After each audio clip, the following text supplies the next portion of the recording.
अंबड शहरात श्री संत मुक्ताई पालखीचे भक्तिमय स्वागत. केदार मंत्री यांच्या हस्ते आरती.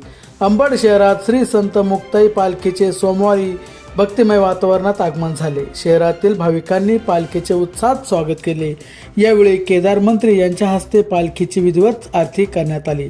या प्रसंगी विजय शर्मा, शाहुल खरात, डिजिटल मीडियाचे तालुकाध्यक्ष गोविंद खरात तसेच नारायण देवा मंदिराचे मुख्य पुजारी यांच्यासह मोठ्या संख्येने वारकरी, भाविक आणि नागरिक उपस्थित होते. ज्ञानोबा तुकाराम व मुक्ताई माऊलीच्या जयघोषाने परिसर दुमदुम गेला.